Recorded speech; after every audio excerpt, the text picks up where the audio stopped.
Livro Vivenciando o Amor de Cristo.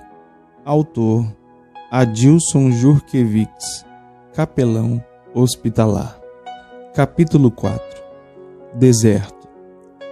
Certamente Ele tomou sobre si as nossas enfermidades e as nossas dores levou sobre si, e nós reputávamos por aflito, ferido de Deus e oprimido. Mas Ele foi traspassado pelas nossas transgressões e moído pelas nossas iniquidades. O castigo que nos traz a paz estava sobre ele, e pelas suas pisaduras fomos sarados. Isaías 53, de 4 a 5. Se você sente que está no meio de um deserto e neste caminhar você já está cansado de tanto sofrer, eu posso lhe dar uma boa notícia. Há descanso em Jesus Cristo, um verdadeiro descanso. Jesus pode nos ajudar a trilhar o caminho desse deserto. Ele nos leva até a presença de um Deus que pode fazer todas as coisas e que pode transformar o mal em bem. Ele pode todas as coisas. Sim, é verdade. Ele pode todas as coisas. Só Deus pode. Como se conduzir num tratamento? Como compreender bem um diagnóstico preciso? Como reagir diante de um medicamento que não está respondendo como o esperado? Esconde o rosto dos meus pecados e apaga todas as minhas iniquidades. Cria em mim, ó Deus, um coração puro e renova dentro de mim um espírito inabalável. Salmo 51, de 9 a 10. Deus procura atitudes de retidão e sinceridade, não apenas no comportamento, mas também nos pensamentos, e isso até nos que são mais secretos. As Escrituras nos ensinam e transformam nossa vida de ser lá no íntimo. Para viver essas virtudes de forma natural, é necessário um novo coração. Essa é a vida que há em Cristo. Só existe um jeito de adquirir essa nova forma de ser pessoa. É experimentando a pessoa de Jesus Cristo em sua vida. Isso é algo sobrenatural. Não é uma questão de educação moral.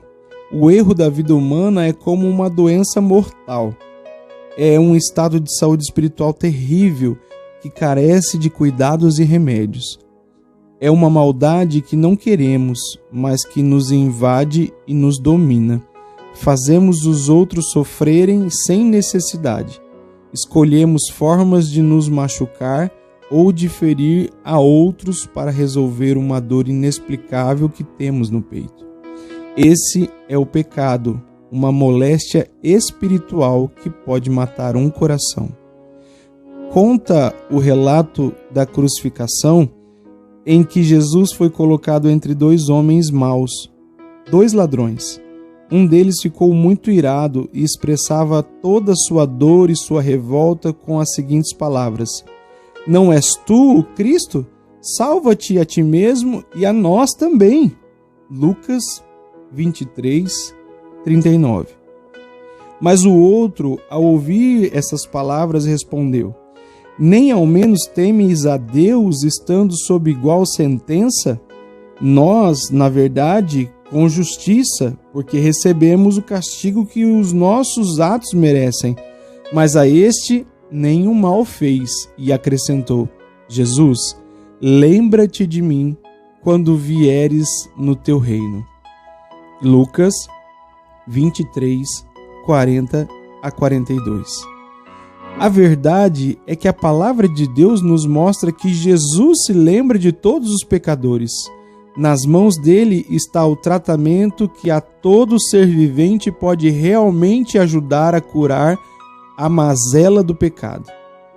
Porque Deus amou o mundo de tal maneira que deu seu Filho unigênito para que todo aquele que nele crê não pereça, mas tenha vida eterna. João 3,16. Deus é a melhor opção de fonte de vida para o ser humano. A sua força é o amor. O mediador é seu filho, o único destino seguro para o mundo. Essa vida, a partir da fé, beneficia a todo aquele que crê em sua morte e ressurreição.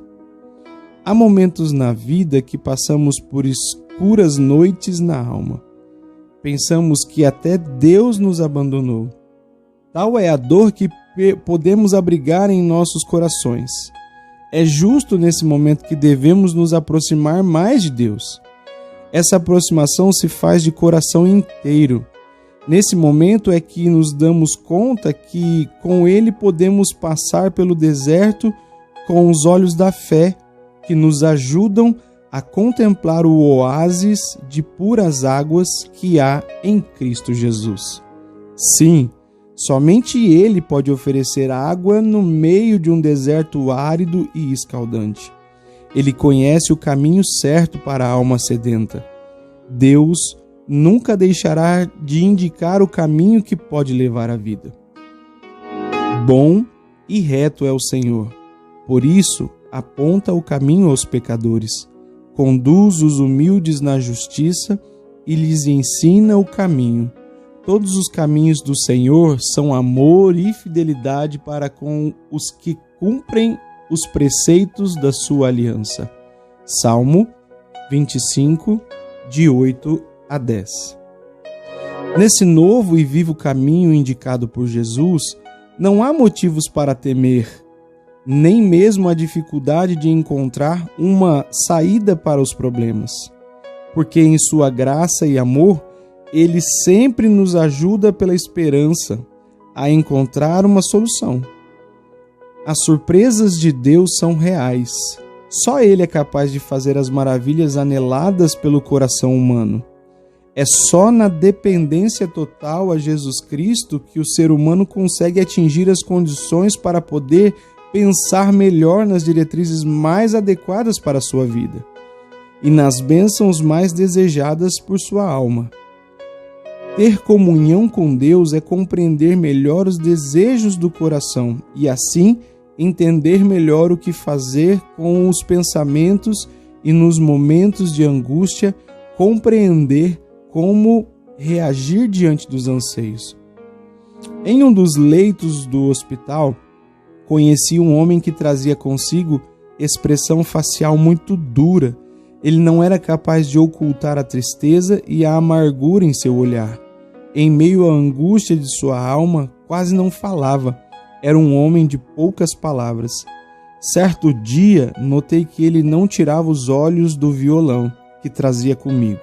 Logo me perguntou se eu era músico. Com timidez, mas com secura, me pediu que tocasse uma canção.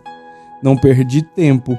Cantei uma cuja letra se referia a uma pessoa que caminhava por um deserto e que este era uma árida consequência das más escolhas em sua vida. Foi então que, com uma expressão muito triste, me disse que há muito tempo atrás tomou uma decisão muito errada em sua vida. Pesaroso me disse, com aqueles olhos que agora expressavam toda a sua dor e com palavras quase balbuciadas: é uma pena que tomei a decisão errada na minha vida. Eu sei muito bem o que eu fiz. Olhei para ele um momento e, depois de um curto silêncio, lhe disse que Deus já tinha conhecido de tudo isso e, como um verdadeiro pai, esperava, apesar de tudo, que ele se arrependesse. Isto é, que admitisse para si mesmo e também para Deus e de forma consciente sua responsabilidade do seu erro. Mas que o Pai dos céus já havia providenciado o resgate da sua vida naquele momento. Era Jesus Cristo, a porta de entrada para uma nova vida. Agora só lhe faltava a decisão de passar por esta porta e deixar que o resgate por ele fosse pago. Novamente aqueles olhos entristecidos me fitaram e disseram, agora por meio de sua boca, que ele tinha muito medo. pois sabia exatamente o que havia feito. Nesse momento me preocupei com aquele homem, mas afirmei mais uma vez que só ele mesmo poderia tomar essa decisão. Fiz algumas visitas a ele. Em alguns momentos só cantei um pouco, em outros orei com ele. Também fizemos algumas leituras. Por vezes só conversávamos, em outros momentos ele só escutava. Até que numa das visitas ele me pediu que eu fechasse a porta do quarto e disse em um tom muito sério: "Estou com muito medo, mas quero me acertar com Deus." E ali naquele momento, depois de uma conversa tranquila, ainda sentindo muito medo do que lhe estava passando interiormente, fez uma confissão de que Jesus Cristo, com o exemplo de ser humano que deu à humanidade, só ele poderia ser o salvador da sua vida. Foi então que, depois de um curto silêncio, me fitando seriamente, falou que sentia como se um grande peso fosse retirado de suas costas. Agora havia alívio em seu rosto. Um bom tempo depois ficou bom e num dos dias de retorno ao hospital me disse que queria falar de Jesus Cristo para outras pessoas. Jesus ensina que o ser humano não tem como receber a vida sobrenatural por si mesmo sem que antes compreenda sua responsabilidade diante dos seus atos, isto é, o arrependimento. É depois dessa atitude consciente que o Espírito Santo, que é citado metaforicamente nas Escrituras como um vento que, mesmo sendo invisível aos olhos, pode ser percebido em sua atuação ao ajudar o ser humano a compreender a necessidade de viver sob a justiça de Deus. É bom que aquele que sinta como um peregrino andando no deserto ore assim: Pai, revele a Cristo Jesus sobre o deserto que estou passando, para que eu possa ver o oásis que há em Ti, ó Pai. Em nome do Seu Filho Jesus Cristo. Amém e amém.